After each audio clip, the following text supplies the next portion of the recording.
puasa. Kalau puasa sama, puasa lahir, puasa batin. Puasa batin itu kemampuan kita mengendalikan sendiri full time. Kalau puasa lahir kan yang wajib 1 bulan Ramadan. Tapi puasa batin, kemampuan kita untuk tidak tergoda, terkendali, menghadapi dunia. Satu-satunya orientasi kita hanya Allah. Pingin sih ini, tapi kalau ini Allah tidak suka. Tidak aku Allah saja. Pingin sih itu, tapi kalau kayak gitu Allah tidak suka. Tidak Allah saja. Itulah puasa batin. Kalau puasa batin, anytime. Kayak sholat tadi. Kalau yang lahir sih cuma yang wajib 1 bulan Ramadan. Puasa batin katanya Syekh Abdul Qadir Jailani ya bisa batal juga. Batalnya apa? Kalau kita tergoda oleh dunia, berarti saat itu kita batal. Kalau batal gimana? Ya dimulai lagi dari awal. Jadi itulah puasa lahir dan puasa batin. Terus haji. Ini haji saya nggak sempat nerjemah, tak potong aslinya. Kalau haji syariat kita sudah tahu ada manasiknya. Kalau haji hakikat gimana? Fazadahu wa rokhilatahu awalan al-mailu ila sohibit talqin wa akhodahu minhu. Ini maksudnya apa? Untuk haji rohani, haji itu kan perjalanan suci. Perjalanan suci kalau rohani namanya suluk. Adanya di mana? Tasawuf. Jadi haji rohani itu ya para sufi yang melakukan riyadhah. Yang pertama apa? Carilah guru yang ngerti untuk belajar. Setelah itu apa? Summa mulazamatal dzikri bil lisan. Setelah itu amalkan dengan lesanmu. Setelah itu wa mulakhadzatu maknahu. Perhatikan maknanya hatta tahsila hayatal qalbi lahu. Zikir dengan lesan, perhatikan maknanya, karena zikir ini bisa menghidupkan kolbu. Kalau kolbu sudah hidup dengan zikir lesan, summa yastahilu bi dzikril batin. Batinmu akan zikir juga. Hatta yusoffihi mulazamata asma'is sifat. Sampai kemudian batinmu yang tiap hari zikir itu menemukan nama-nama, menemukan tajallinya Tuhan. Fatadhuro ka'batas sir. Sehingga tampaklah Ka'bahnya yang hakiki, Ka'batas sir, Ka'bah rahasia. Ka'bah rahasia itu apa? Batinmu, hatimu. Bi anwaris sifat. Dengan cahaya sifat-sifat Allah. Dan itu ada ayatnya. Allah itu kan ketika nyuruh Ibrahim sama Ismail untuk bangun Ka'bah kan pertama-tama disuruh mensucikan batin. Wa ahidna ila Ibrahima wa Ismaila antohiro baitiya litta'ifina. Jadi bukan bangun tapi menyucikan. Menyucikan Ka'bah. Ka'bah yang di mana? Di dalam dirimu. Makanya dulu Syekh Hamzah Fansuri berjalan kemana-mana sampai Mekah, sampai Thailand, sampai nyari Ka'bah, nyari Tuhan. Di dalam Ka'bah pun tidak ketemu. Ketemunya di dalam hati. Itu Ka'bah itu sir. Tawaflah di sana. Kalau nggak ada kesempatan haji lahir, haji batin. Syukur-syukur bisa dua-duanya lahir dan batin. Nah itu kalau haji. Kalau zikir, ini ibadah semua.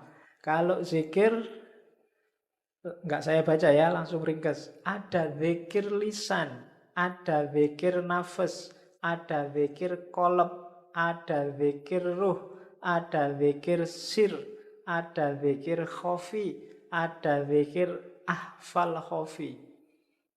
Itu dari luar semakin ke dalam, semakin ke dalam.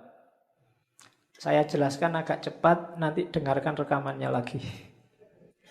Yang pertama zikir lesan, gampang. Mulutmu menyebut asmanya itu zikir lesan. Tujuannya apa zikir lesan? Mengingatkan hati. Yudzakirul qalb, biar gak lupa sama Allah, dibantu oleh lesannya. Karena hati ini sering bolak-balik. Kalau kualitasnya sudah bagus, zikir nafas. Zikir nafas itu zikrun ghairu mafsmu. Kalau hatimu bilang Allah, kamu bisa merasakan. Mulutnya diem. Tapi di sini Allah, Allah itu zikir nafas. Orang bilang suara hati. Kayak ada film yang bisa mendengarkan hatinya orang ngomong. Kata hatimu apa kedengeran. Itu nafas. Jadi zikir nafas itu ya sama sebenarnya kayak mulut tapi yang membunyikan sini. Kayak perasaanmu ngomong Allah, Allah. Itu zikir nafas. Naik level lebih dalam zikir qalb. Zikir qalb itu tidak lagi cuma ngomong Allah, Allah. Tapi hatinya mulai mengamati hakikat Allah. Kebesarannya sama keindahannya. Itu zikir qalb. Semakin fokus, semakin konsentrasi pada Allah. Tidak hanya mengucapkan Allah. Itu zikir qalb. Yang keempat, zikir ruh. Zikir ruh itu musyahadatu anwari tajalliyatis sifat. Zikir ruh itu ketika orang melihat apapun yang terlihat hanya Allah. Itu ruhmu berarti zikir terus. Kamu lihat pohon, Allah yang terlihat. Lihat makhluknya apapun, Allah yang terlihat. Itu zikir ruh. Berarti kemana-mana ruhmu berzikir. Karena selalu di mana-mana kamu lihat Allah. Kamu selalu ingat Allah. Itu namanya zikir ruh. Semakin dalam ada zikrus sir. Itu semakin, kalau tadi apa-apa yang dilihat hanya Allah, kalau ini sudah fokus ke Allah saja, akhirnya memahami rahasia di balik apa-apa tadi. Tidak lagi fokus di apa-apanya. Tidak lagi fokus di tumbuhannya, di hewannya, di manusianya. Tapi rahasia di balik ciptaan itu, di situ ada Allah. Itu namanya zikir sir. Sudah mulai fokus ke Allah saja. Semakin dalam namanya zikir khafi. Kalau zikir khafi ini bukan lagi tajallinya Allah yang jadi fokus. Kalau tadi kan yang roh itu yang dilihat tajallinya Allah, terus masuk ke sir, rahasia dari tajallinya Allah itu yang difokusi. Kalau sudah khafi, Allah saja. Hakikatnya itu Allah itu apa? Makanya ada istilah fi maq'adi sidqin. Tempat duduk yang benar. Maksudnya posisi dan hakikat Allah itu apa? Itu zikrul khafi. Sudah tidak ada apa-apa lagi yang dipahami, difokusi cuma hakikat Allah. Baru yang terakhir zikru ahfal khafi. Khafi itu samar, samar yang paling samar. Samar yang paling samar itu fana. Bahkan dirinya sendiri nggak ada, yang ada hanya Allah. Itu zikir ahfal khafi.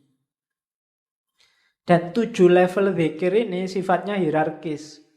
Semakin naik kelas, semakin naik kelas. Diteorikan nggak ada gunanya, praktekkanlah. Ya, batinmu, hidupmu, sampai dirimu sendiri lenyap, yang ada hanya Allah. Berarti sampai ke level fana. Namanya zikru ahfal khafi. Zakat sekarang. Namanya aja ibadah. Ada zakat batin. Zakat batin itu yang jelas menyucikan harta dan diri. Jadi zakat itu kalau istilah di kitab itu sedekah yang indah. Diingat-ingat kalau zakat jangan mikir balasan. Kalau sedekah jangan mikir balasan. Yang jelas mikir balasan itu menunjukkan tidak ikhlas. Saya sedekah sekian, tenang aja, nanti kembalinya. Itu berarti mikir balasan. Itu namanya sedang dagang sama Allah. Mana uangnya? Semua sini. Kita sedekahkan. Tunggu aja, besok akan kembali berkali-kali lipat. Nah, itu mikir kembalian. Apalagi kembalian yang lebih banyak daripada yang dibayarkan. Itu namanya dagang. Jadi rumus pertama orang zakat, jangan mikir kembalian. Terus rumus kedua apa? Zakat ini satu, termasuk sodako, satu jalan untuk menaklukkan ego. Orang itu biasanya sama miliknya itu melekat. Duekku, milikku. Jangan sentuh milikku, hati-hati tak sikat kamu. Nah, itu kan orang biasanya gitu egoisnya. Motorku, habis dipinjam temenmu terus enak aja minjem. Bannya gembos, bensin gak diganti. Itu kan ciri manusia kan gitu. Melekat sama kepemilikannya. Perintah zakat, perintah sodako itu latihan membunuh egomu. Yang tadi melekat sama dunia itu loh. Latihan dipisah. Itu antara lain lewat zakat. Dan jangan dikira kamu zakat, kamu sodakoh itu nolong orang. Berapa kekuatanmu untuk bisa nolong orang? Kalau Allah mau, orang itu bisa dibikin kaya semua. Enggak. Kalau Allah mau nolong, dan Allah pasti bisa nolong, orang miskin sudah ditolong semua. Itu urusannya bukan kamu yang nolong. Itu ujian dari Allah. Melatih egomu menunjukkan keikhlasanmu. Jangan dikira, wah setelah dia miskin sekarang tak tolong baru dia kaya. Nggak, bukan kamu yang bikin dia kaya. Jadi kalau Allah mau semua kebutuhan orang fakir miskin akan terpenuhi. Maka kalau berzakat jangan niat bantu. Jangan salah, kamu membantu orang karena kasihan itu juga termasuk ada kesombongan di situ. Emangnya Allah tidak bisa nolong dia? Pasti bisa.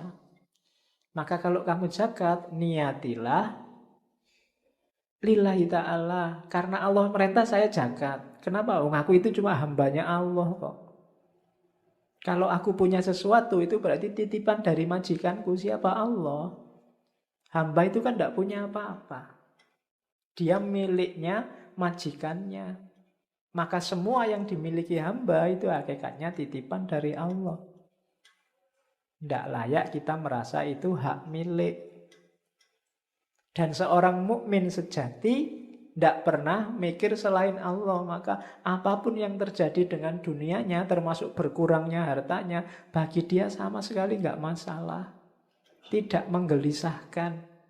Meskipun bolak-balik di rumahnya ada orang minta-minta, semuanya dikasih seikhlasnya dia.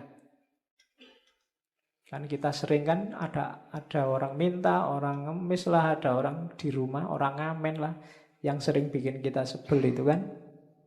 Dari pesantren mana datang, kita wawancarai sampai setengah jam, ngasihnya cuma 5.000.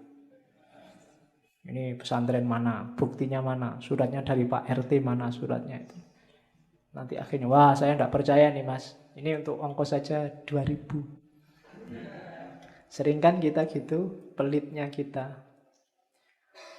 Oke, ya seandainya ditipu emangnya urusan kita. Kasih aja kalau ada loh ya, kecuali kalau sama-sama tidak punyanya. Mohon maaf ya mas, bukannya nggak mau ngasih, saya juga tidak punya. Tidak apa-apa. Nanti yang ngasih malah yang nyari sumbangan, kalau gitu tak sangoni mas itu. Oke, nah itu mental dermawan.